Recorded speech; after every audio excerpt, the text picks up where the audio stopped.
Well, we're going to keep on. Last week was, do you remember what we talked about last week? The traps and getting the politics of the passion. Yes, we did talk about that. The traps that were set, and we kind of looked through a bunch of different things. This week, the betrayal. So can you guess who this week's going to be about a little bit? Judas, yeah, and Jesus, yeah.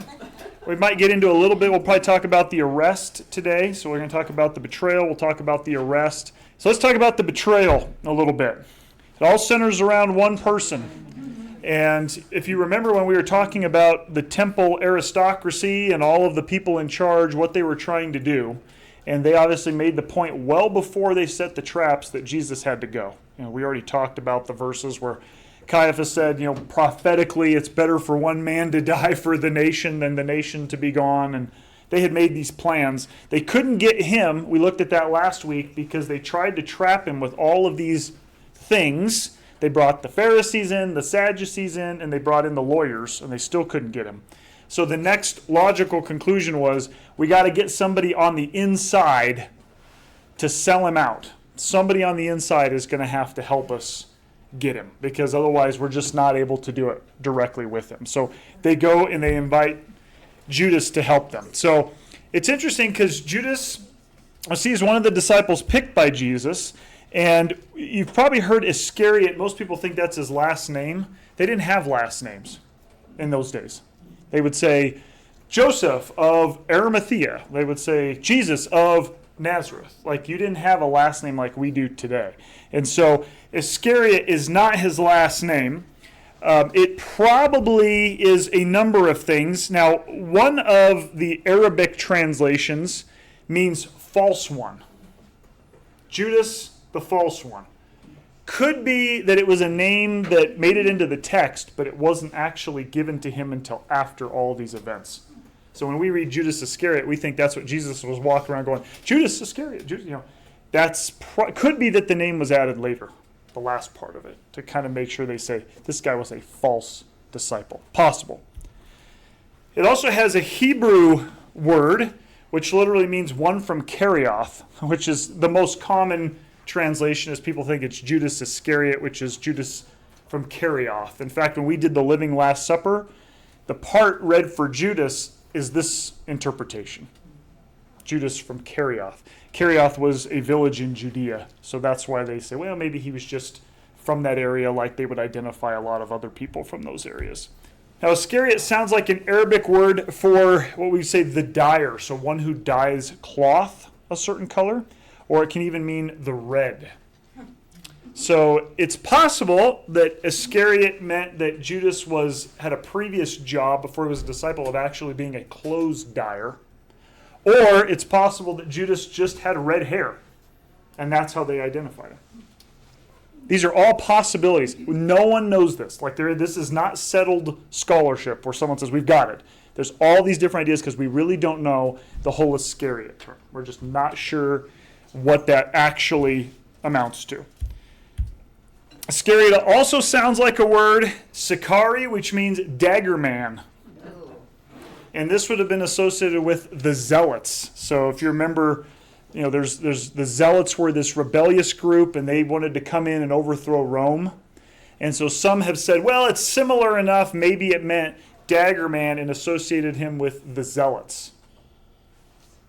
It's a possibility that Judas actually betrayed Jesus because he was part of that rebellion group, and they saw Jesus as being, he specifically saw Jesus as being this guy who had this unbelievable power, he had this unbelievable following, and he's the guy who's going to help us overthrow Rome. And then he doesn't do it, and what does he do? Okay, well then I'm going to betray him. I'm going to get my part and bail out on him because he's not going to fulfill what I thought he should fulfill. So that's totally assumed. This is speculation. This is not definitive. This is just where scholars are trying to figure out, who is this guy? What was his motive? Why did he do this? And these are just options to try to help us kind of understand what happened. Now, because of Judas's betrayal, a lot of Christ's enemies said it was evidence that Jesus was a fake. If one of his own people would betray him, he must not be legitimate, was their argument. So, it's one thing when you have everybody stand firm. It's one thing when you say, hey, this guy was part of the inner group, and he's the one who turned him and said, no, this guy's, bad news, we need to get rid of him. And so it created this doubt in people's minds over who Jesus was. They reasoned that if someone on the inside would sell him out, he must be a phony. That was kind of the idea. So it actually highlights the damage that's done by those who turn away from Christ. If you say you follow him and then you turn away or you deny or you question and you bring doubt upon him, look what it does to the public that's watching. They're going, is he really legit if this is how his closest people act? So Judas did a lot more damage than I think even in the surface you can see with what he did to Christ. He did a lot of damage. So what's the motive?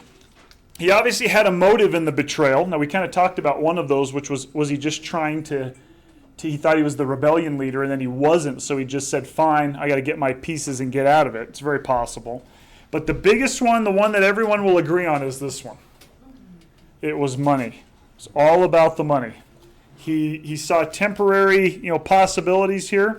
It's interesting because in Hebrew, every letter has a number associated with it. They call it gematria. Okay, the Hebrews would kind of use this to. Sometimes it was like codes and different things they would do. But the word Judas in Hebrew literally is 30. Why does 30 matter with Judas? 30 pieces of silver. 30 pieces of silver. So, it's just kind of an interesting thing, that he would sell him out for 30 pieces of silver, which is exactly what he did. This is that silver from Tyre that we talked about. It had to be 94% silver. They wouldn't accept, the silver from the other areas. It was like 84% was Roman silver, so you had to make sure it was the right kind. This was also the price for a slave in the Old Testament. So essentially, what did Judas do? He came in and he sold Jesus like a slave would be sold for the price of a slave to the temple. But Judas Iscariot, one of them, this is when they pour the ointment on Jesus. The lady comes in, Mary comes in, pours it on, and they have this debate. But Judas Iscariot, one of his disciples, and I love John starts throwing narration in here. This is how you know it was written after the events. The one who was going to betray him. See, at this time, they didn't know any of that. When the event was happening, John did not know Judas was the betrayer. He didn't know he was going to betray him. And he says, why was the ointment not sold for 300 denarii and given to the poor? So Judas has got this why don't you, instead of pouring it on him, be more practical, more reasonable, let's go sell it, we can do a lot more good with it. And really, John highlights it here. Now, he said this not because he was concerned about the poor, but because he was a thief and having the money box, he used to steal what was put into it. You wonder after the betrayal if the disciples are going, well, Judas was the money keeper. Let's do some math here and look at our balance sheet. And they're going, where's all this stuff going? He's been stealing this stuff. So when John writes his gospel, he goes back and says, not only was he the betrayer, but we thought, well, yeah, he makes sense. He wants to sell it and help the poor. And we realize now he didn't care anything about that. He just wanted to steal the money because we know he's been doing it. So you wonder if there was kind of a inside the disciples' investigation that went on after all of the events of the crucifixion and so on, where they're going, let's find out if Judas has really been on the up and up, and he hasn't. He was not on the up and up. He'd been stealing the money out of there. So he clearly had a motive driven by money. He wanted to enrich himself, and I think he looked at Jesus as that mechanism to enrich himself. How can we make money on this? Judas was the first one to provide an avenue for Jesus' arrest. Now you have to think about, there's the chief priests and all these guys want to arrest Jesus, and they're trying to figure out how to do it. And it's not some random witness from the marketplace. It's not some person who just doesn't like him in the crowd. Who is it that takes the intention to say, okay, I'll be the one to facilitate this? It's one of the guys of the 12, like one of his inner group decides, okay, I'm going to take the chance to do this here, and he goes and does it. He was paid for his betrayal against Jesus, even when Jesus had done nothing wrong. Obviously, he was innocent, yet he was paid. Judas acted with self in mind rather than truth in mind. The reality is this man is innocent. He has done no wrong. Even if he thought of that, which he came to kind of that conclusion later, he still said, I don't care. They want him. I'm talking to the people up, the elite, the ruling class. They're willing to pay me. I'll take the money and let this guy go. It wasn't about the truth. It wasn't about what was right. It was about enriching himself. It was all about me in his mind. Judas wasn't necessary for Jesus to be arrested by the Pharisees. Now that sounds kind of weird. Did God need Judas in order to complete the mission? He didn't need Judas.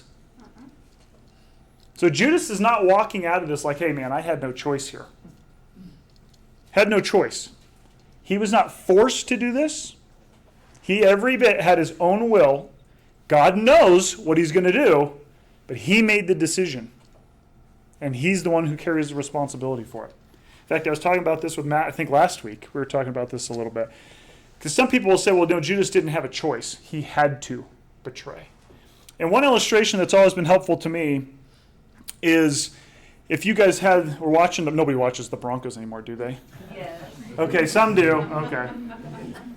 If you're watching the Broncos because you're going to be gone and you decide to DVR the game, okay? You hit the button. Do we even DVR anymore? Now you can just hit stream. But let's go back to the days of DVR, okay? You hit the record button because you're going to be gone, and it records the game while you're gone. You happen to be coming home. The game's over. You're coming home from your event, and you flip the radio on to listen to some music, and it says, Broncos score, and it tells you the score and what happened at the end of the game. And you go, ah! But you decide to watch the game anyway. Now you know what's going to happen. You put the game on, you're coming to the very end. Broncos, are about, they're going to score. And the running back jumps in and scores in the end zone. How much of your knowledge had an impact on that running back doing that? 0. Just because you know what's going to happen in the game doesn't mean you made the running back score. That makes sense? And so God could do those things. He can do whatever he wants. But he has the ability to perfectly know everything, all possibilities, and how everyone will react in every situation, real and unreal. The things that were possible going to happen, the things that will actually happen. But yet he can still get to the ends he wants by not violating any of that, by letting people do what they were designed to do and not just make decisions. I know it's hard to wrap your head around, and there's usually a debate that goes on between everything predetermined and everything free will. I don't think you have to pick one, in my view. I think God can do both. I think he can have everything sovereignly ready to go and at the same time not violate anybody's free will. And it's the same thing with Judas. Judas comes in. God knows all this. It was prophesied because he knew what he was going to do, but he did not make him do it. Judas was the pawn to make the arrest easier. That's the key. The plan was not going to change. Remember, God already had this planned out.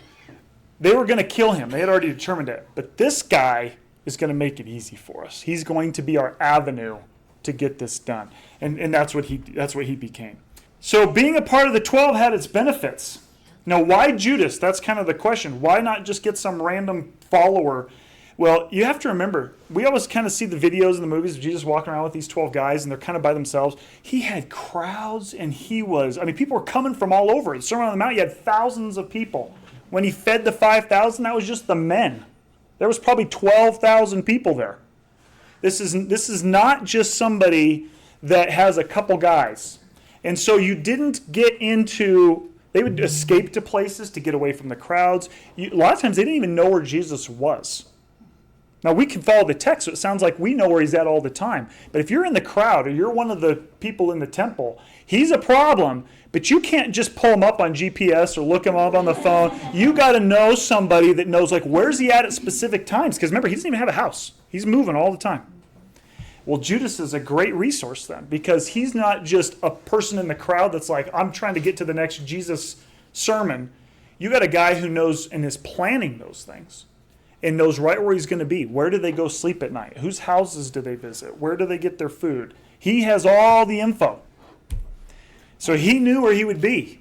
So he could lead the temple guard to Jesus at a time when the crowds would be gone. Remember, why wouldn't they arrest him in the temple?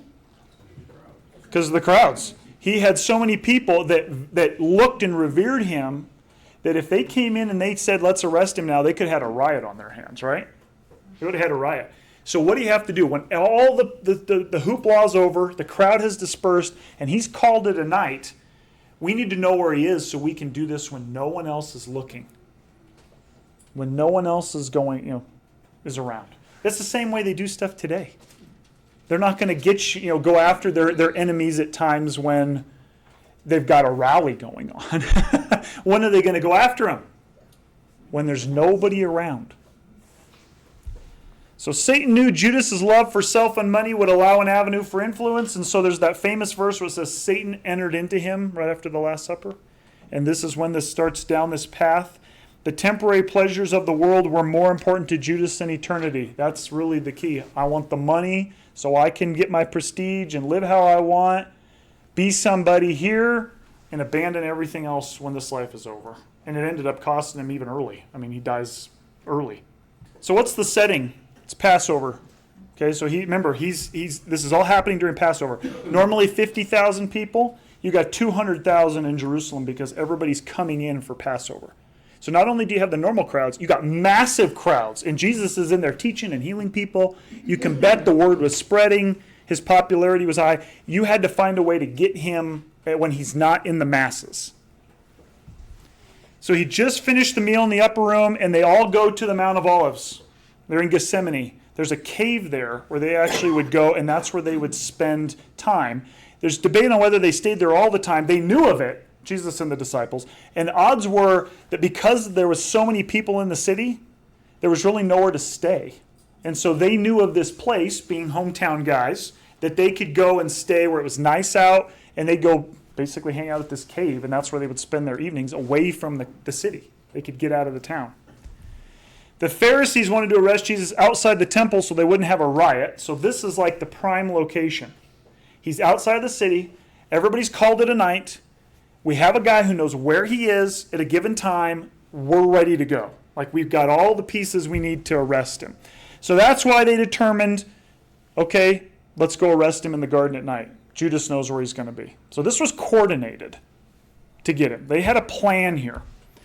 So how did the arrest go down? Well, here's the verse. And while he was still speaking, behold, Judas, one of the 12, arrived, and with him a large crowd with swords and clubs from the chief priests and elders of the people. Now the one who was betraying him had given them a sign, saying, the one whom I kiss, he is the one. Arrest him. And he came up to Jesus immediately, said, greetings, Rabbi, and kissed him. There's some weird stuff in this verse. So how do they not know who he is? How do they not know who he is? You have to remember, Jesus has got a following, and he has a lot of people around him. But not all of the guards, not all the arresting party knew who he was and could just identify him like that. You know, they didn't have their iPhone, which where's the picture? Oh, there is. Everything had to be done by, which one is he? Who knows him? Because there's so many people. And so when you have Judas come in, he says, well, I'll take the group, the cohort, to go arrest him, and I'll identify him so you guys who really aren't sure know who to grab. So he comes in and he kisses him. Now the question is, does he kiss him on the cheek or kiss him on the hand? Because they would do both. In those days, if you came up as a follower of a rabbi, the way you showed reverence and love for the rabbi was you typically give them a kiss on their hand. And that was an identifier that that's the rabbi. You didn't do that with everybody, but you do it with the rabbi. So that makes sense. Judas comes in. They say, who is it? Well, it's going to be the rabbi. That's what they call him, teacher. And so when Judas goes up and does what is customary to honor your rabbi, they know that's the guy. We know who he is now. That's the kiss piece. So we talked about this. It's really interesting because Jesus obviously has a response to this, which is kind of a famous response. When Jesus said to him, Judas, are you betraying the Son of Man with a kiss? Why the question? The thing that was intended to be the most reverent is become the instrument of betrayal. And so to Jesus, these two things are not compatible. And so that's why he kind of throws this out to Judas and says, the very thing to show love and care and honor, you have used to bring about betrayal and destruction. And so he asks this question. So here's what happens. Now Judas, the one who betrayed him, this is, again, John 18, also knew about the place where Jesus had gathered there with his disciples, so that's why he's being used.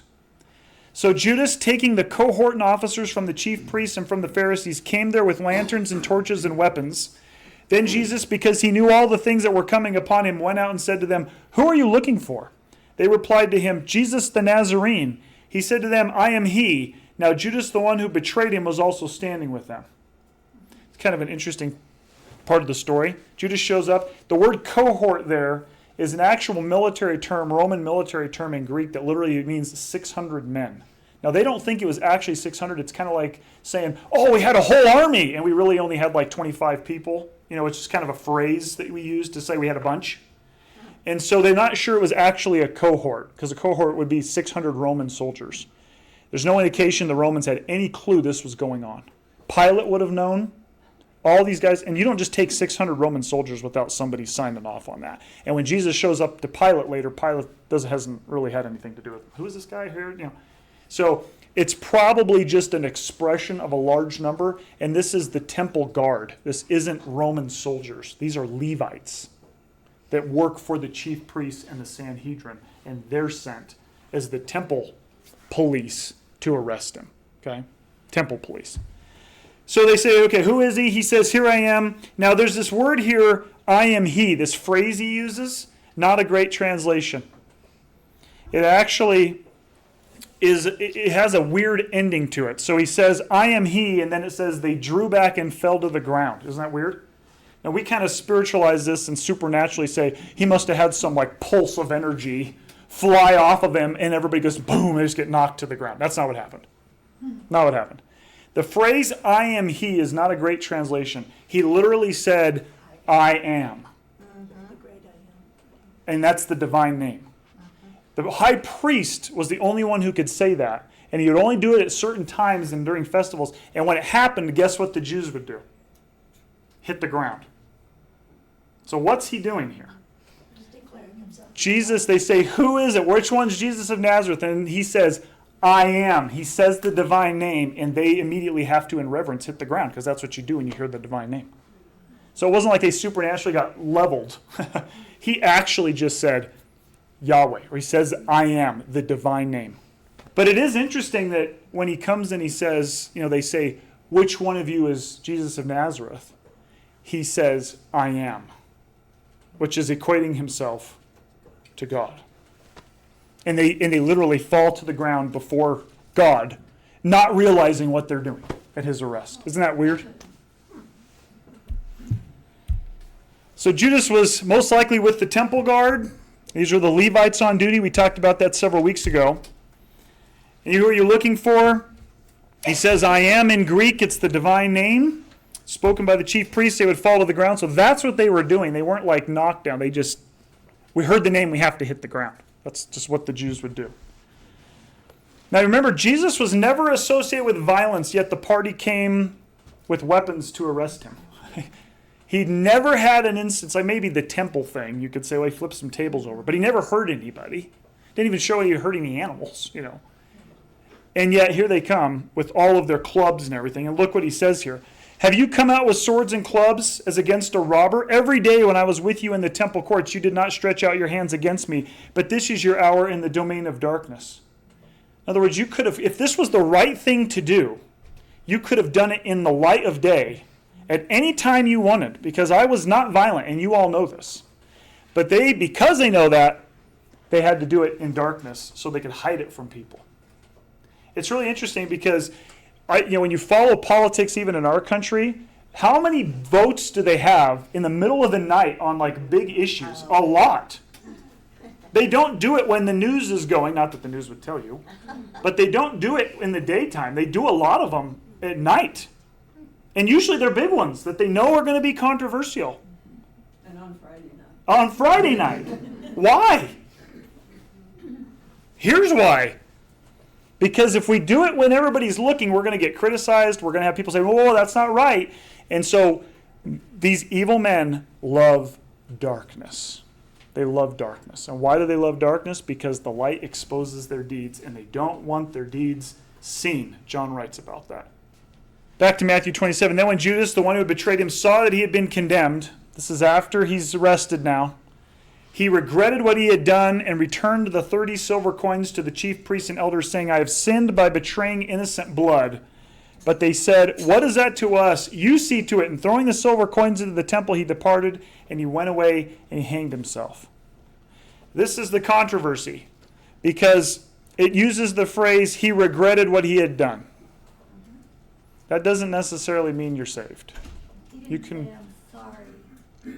We don't have any indication in this text that he, made a 180 on what he believed about Christ, that he had received forgiveness, he had pleaded with God for forgiveness, confessed his sin, and was forgiven. We see, I betrayed an innocent man, and I feel bad about it. Is that enough to save you? No. It's not. So that's where people will say, well, I think that could be an indication of, but in the text, it's probably not enough to really say that Judas received forgiveness, because I think he was just, I shouldn't have betrayed an innocent guy. Doesn't mean that his beliefs changed about Jesus. So there's a lot of people, I think, I don't want to kick totally Catholicism, but I think it kind of got its origination there, that someone commits suicide, that's like the unpardonable sin. In other words, if you commit suicide, you are, not saved at all, period. I don't agree with that, because there's all kinds of sins people do, and whether they act in a moment on an emotion that they feel very strongly about, they're being lied to, and they sin, and some sin leads to death, does that mean that Christ doesn't forgive you? So tell me which sins Christ can't forgive. Sin is sin.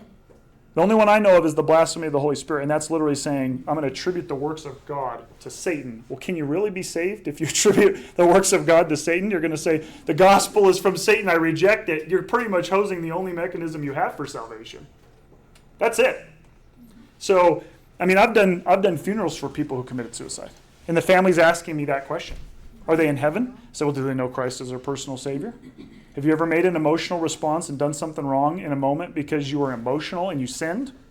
Sometimes it leads to really bad things. We do it all the time. It usually just doesn't end in the end of our life. But sin is sin. And so anybody that tells you, oh yeah, that person committed suicide, they're definitely in hell. No. That is not our place. We cannot make that assessment. That's my position on it based on what I've read. We don't know his heart. We can take and say, the fruit's really not good on the tree here. It's pretty rotten stuff. I don't know what happened between the time when he says, you can take your money, and he's sitting there on the cliff edge, about ready to hang himself. What's going on? Did he at any moment in that time say, God, can you forgive me? I can't live with this anymore. And then boom, goes and kills himself. I don't know. He's a mess, clearly. But we have no idea what the conversation was between him and God, if he even had one. And so we can't. That's why this is debated. We just don't know. The text suggests probably not, if you go strictly off the text. But we're trying to get into the weeds of what was going on in his heart between the throwing the silver back and going to his grave. What happened? We don't know. We will someday, but we don't know. God uses people, even bad people, to get to the end he wants. But it doesn't mean they have to do what's bad. That sounds really weird. But the reality is people are given choices. And he knew this guy was going to do this. Doesn't mean he made him do it. It's really kind of a hard thing to think about. That's part of being the deity. You can be sovereign over everything and still not violate your own laws and rules if you don't want to. Judas realized what he had done. Now I put change of heart question mark, notice, because I don't know. He realized what he'd done. He returned the money to the chief priests and the elders. So Jewish law said that on any buying and selling transaction, there was a 1-year grace period. That if you decided you wanted to undo the deal, you could bring the money back and you could say, I changed my mind. And so what would happen is buyers would actually go hide so that the seller couldn't find them in order to undo the transaction because the other guy didn't want it done. That was how Jewish law worked. You could just undo it in a year, but you had a year grace period if you didn't like it. Judas knows this. He knows this. There's a legal piece to this. It's not just, I'm really emotional, boom, here's the money back. He's doing something because he believes, I made a transaction and I realize I don't want to do it anymore.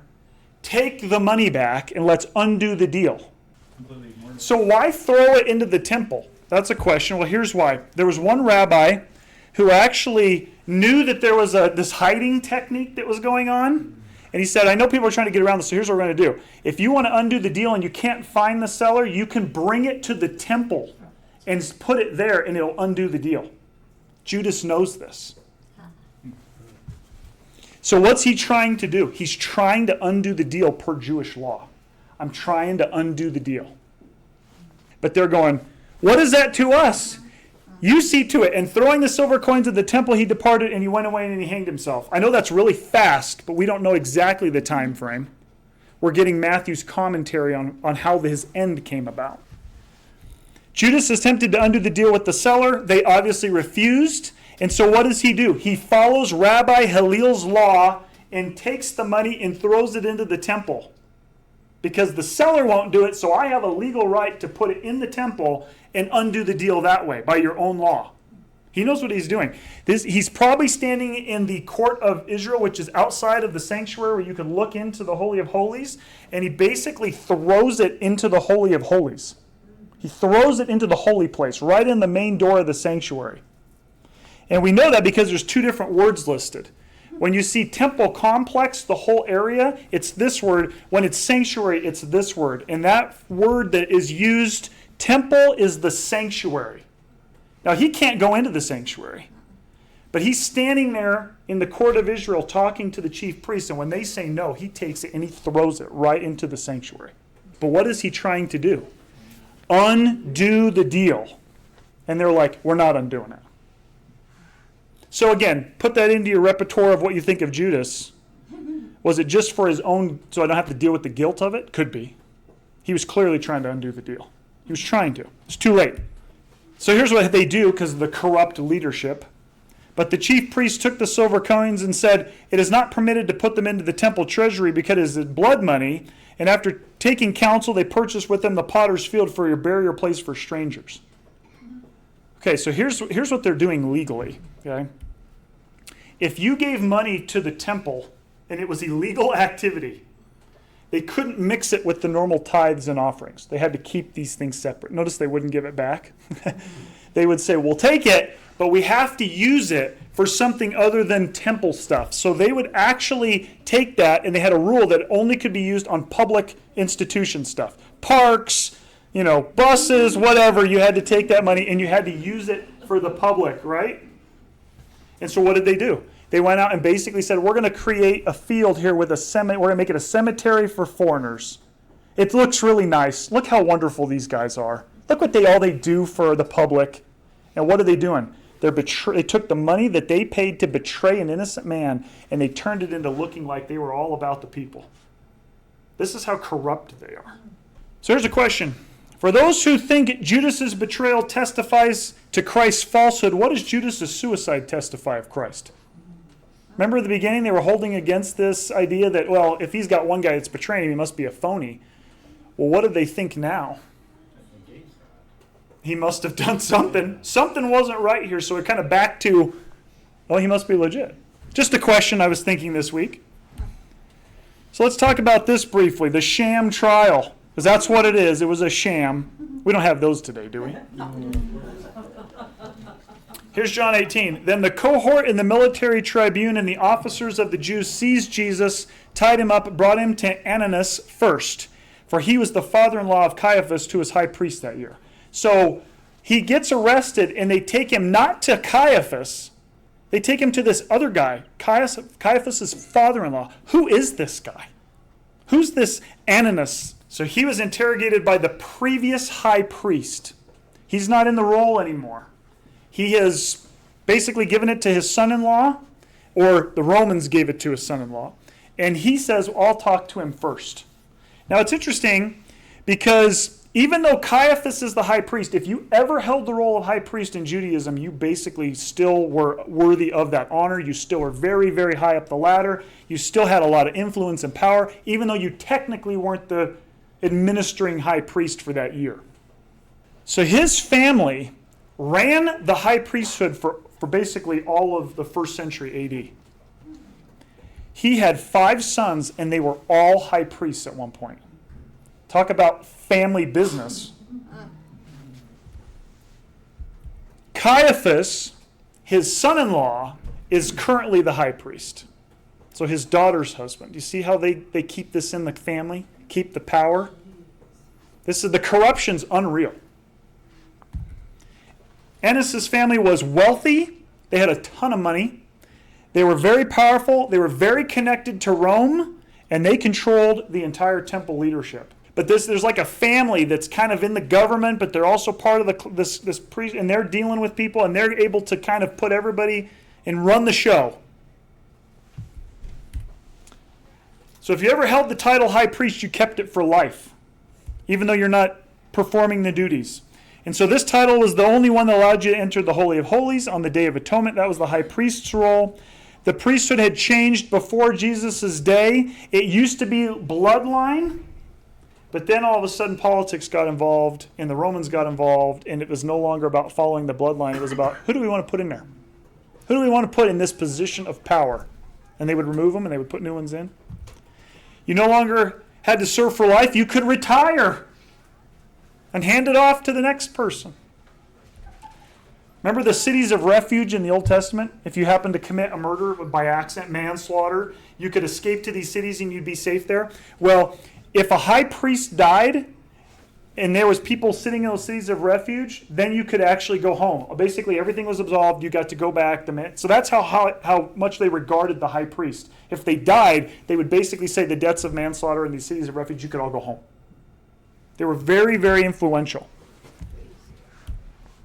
So these two are very wealthy.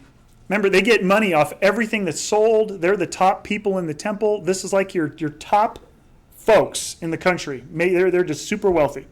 They had mansions. They had many servants. They had a big enough place they could have a whole trial, which most people are living in huts. Their wives were even given allowances for perfume, jewelry, and luxury items, which was unheard of. That you didn't spend money on that kind of stuff unless you were part of the elite class.